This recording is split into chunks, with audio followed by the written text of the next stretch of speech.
no secret. It's plain to see. And I love you. And you love me. It's no secret. You know it's true. You love me. And I love you.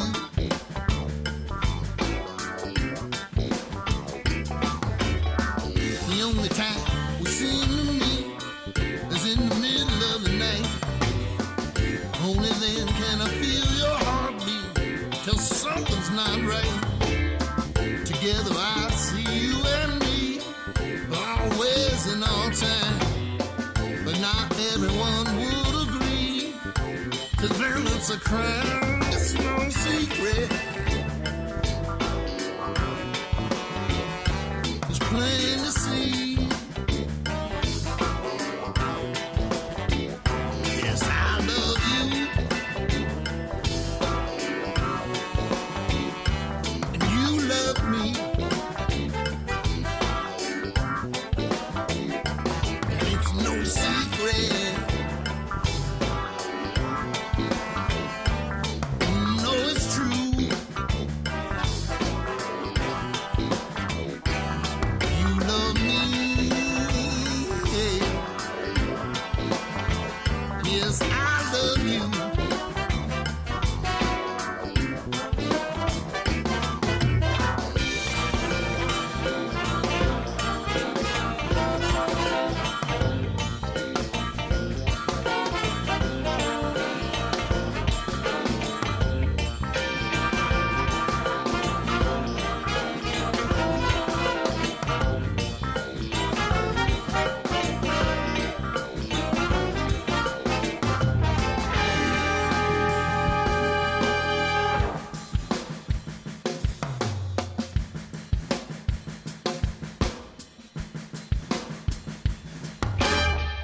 Each day I think of you, looking for some sign that you feel the same way too.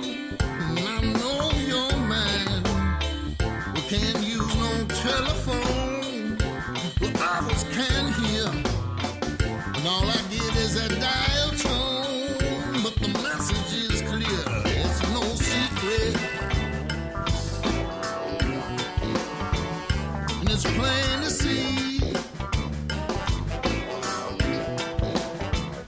Yes, I love you. I know you love me. And it's no secret.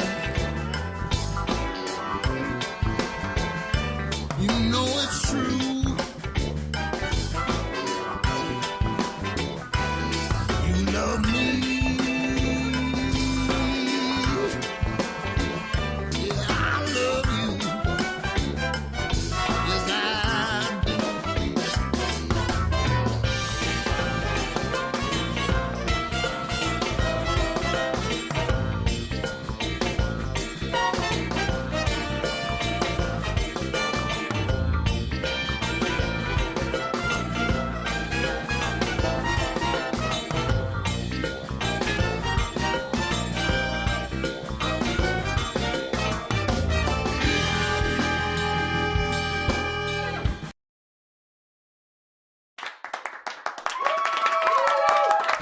Hello, hello, good morning. Welcome to PsychCandy for Thursday, June 16th. Hello, welcome Elizabeth, welcome Shar. So glad to have you guys in here. Man, this week has been crazy. It's been crazy. Like a lot of stuff going on for a lot of people, I think. But there's also been just a lot of people are starting to get into the kind of a space of realizing that maybe it's time to like start cleaning house. I love it. There was Chris Rossetti, who does the antidepressant today, he was talking about decluttering today, which is perfect because that's such a great analogy. Not even an analogy, but when we declutter, it makes us like become more present in our space, doesn't it? And our feelings are that way. We sometimes we will let things build. We compile. We start just packing all of our feelings into a spot, and then we get stuck.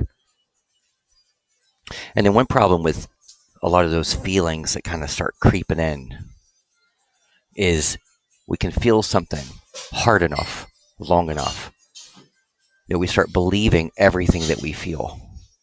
And that's what today's topic is. Don't believe everything that you feel because feelings are not facts. I want you to think about that. And that feeling, though, when you feel it building, kind of slowly but slimily, and yes, that is an actual word, sinister self talk kind of slithers in. And with it, those unpleasant and those oh so familiar emotions. And it's the usual suspects. It's the usual ones that show up. Kind of like the seven dwarves, but they're just much meaner. You know, useless, worthless, hopeless, clueless, shameful, guilty, unlovable. And the causes are varied. Clinical depression, an overwhelming day at work, a remark from a loved one that triggers an unresolved issue. I mean, you name it, that list can go on and on. Cognitive behavioral therapy, CBT. It touts that if you change maladaptive thinking, change in feelings and behavior is going to follow. Now, after a psych ward stay for a CBT training that I had to do, I attended a CBT course at the outpatient clinic, and I can vouch that it works. And I use the tools. I use those tools taught to me to this very day. I incorporate a lot of CBT work, and it does work. But it takes time and practice for that to kick in, because it's a process after all. It's not just kind of a magic pill that you throw in there. And Deanna, welcome. Glad to have you here. But those yucky feelings that accompany corrosive self-talk don't instantly just evaporate. I mean, damn, wouldn't it be great if it did? And because of that, though, I needed to find something that I could, grab to give me perspective while in the midst of those mean-spirited thinking. So what I want to do is the following. This is a simple reminder as to what helps prevent, well, at least prevents me from sliding into further fear and self-loathing, within my head, not Vegas. But what is it? It's don't believe everything that you feel, because feelings are not facts. Just because I feel useless, hopeless, unlovable, and worthless doesn't mean that I am. Now, this might seem obvious, but emotions can be convincing, and evidence seems to abound to confirm said subjective experience. Listen, we have to recognize feelings for what they are. They're feelings. They're not facts. It's not the truth. It's not something embedded in stone. Reflection on this realization creates essential distance and well-earned relief from the unyielding barrage of negativity that accompanies depression and anxiety and even daily stress. It doesn't make the feelings disappear, but it creates a buffer zone between yourself and your belief in them. And paradoxically, as you allow these feelings to be, I know that's rough, right? You got to allow them to be. Like when you stop resisting or clinging to them, they will then lessen and move through you. And when you do this, remember to open your heart. Now, what do I mean by open your heart? It means to be gently curious, ever so compassionate, and calmly non-judgmental as you recognize your mind is swirling with all of this blah.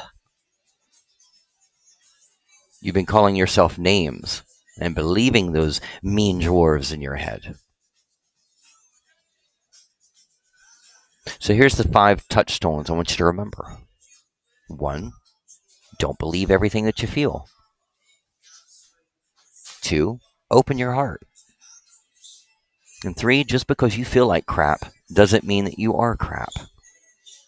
And 4, recognize what feelings really are. They're feelings, not fact.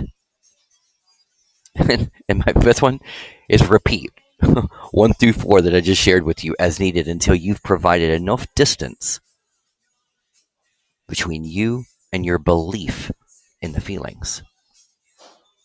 And you have to remember that all of this is a process. It takes time, but it takes effort. Nobody deserves to live within this mindset. And even more so, none of us have room for 7 smelly dwarves, right? I don't. Who wants to live in that? Who wants to live in that? And the sad part is that a lot of people that are dealing with depression and the heavy anxieties and all that, they're living in that because they've attached. They've attached to a feeling and they've tried to make that feeling a fact about themselves. We have to break that chain. You have to break that component. It's all too easy to just nestle in. It's all too easy to sometimes, sometimes these feelings that we start feeling, and when it becomes fact, it's always just us that's causing it. Sometimes it's because you've attached yourself to like toxic people in your social world. You listen to maybe a negative family member that's constantly maybe berating or just, put the thumbing you down. Nobody deserves to live that way. And we have to learn to separate ourselves from the toxicity. We have to learn to separate ourselves so that we can become mindful about what it is we're doing, how we want to live. What kind of life do you want to have? Are you reaching your happy goals? Are you reaching your mindful goals? Are you staying on point with the fervency of I'm going to persevere through my emotional challenges or my emotional space to better understand yourself? Now, I did an entire show on this once, and I was talking about how to sit with something, how to sit with a feeling. And that's hard. That's a really hard place to get to because I used boredom as an example because when we get bored, we don't sit with boredom too long. When you're bored, you find anything under the sun to distract you.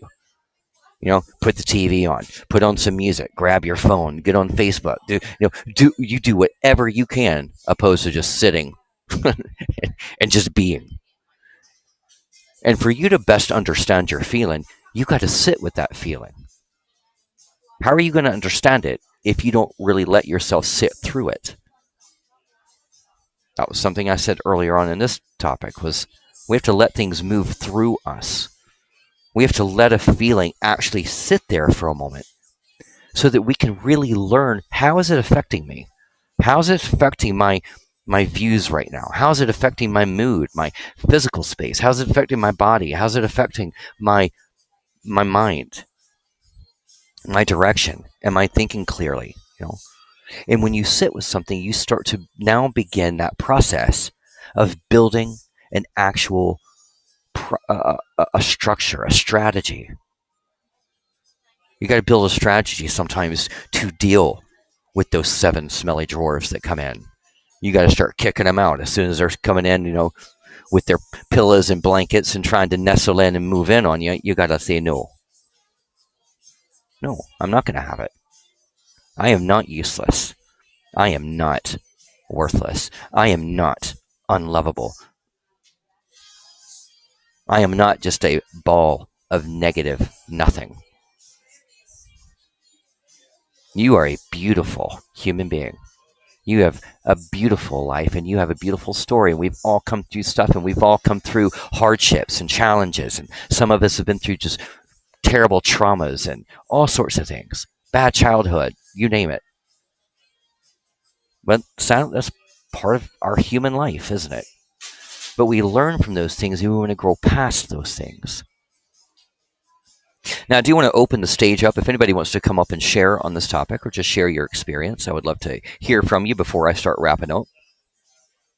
Again, I want to thank Deanna, Elizabeth, Shar. Thank you so much for being here, guys. And I hope you're able to pull something from this. I want this to be some good life food for you guys. That's what PsychCandy is all about.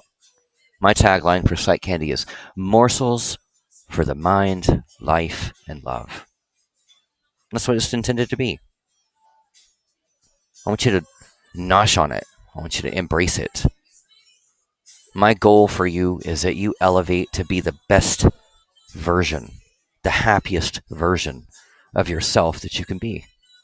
And I want you to achieve that without the need of outside influence. I want you to achieve that without having toxic people tied to you. I want you to achieve that because you deserve that. You deserve to be happy. You are loved. You are beautiful. You are a light. So you keep shining that. You let that light burn inside of you to burn out those smelly drawers. You use the things, the hardships sometimes that we come through can become the biggest catapult to the elevated place that we want to get to. So always stay elevating. Always continue to go up. Just keep going up. Guys, I appreciate you. Before I wrap up here, I do want to invite you. Please join me for sure tomorrow. Right here, 11:30 a.m. Monday through Friday. And if you haven't seen it already, the PsychCandy Empowerment Bootcamp is happening July 29th through the 31st. Registration is open. Go take a look. The link is in the fortune cookie. Go take a look. We got some exciting content. We have some great speakers coming in, some special guests and live entertainment that's going to be with us for the weekend. So go take a peek at that. We'd love to have you. Please share it if you or somebody you feel like maybe can gain something from that. It's going to be a really uplifting, very powerful weekend. So don't miss it. All right, guys, happy Thursday to you. Have a blessed rest of your day. Hope to see you again tomorrow. And until next time, always remember, be happy, be healthy, and be you. Cheers.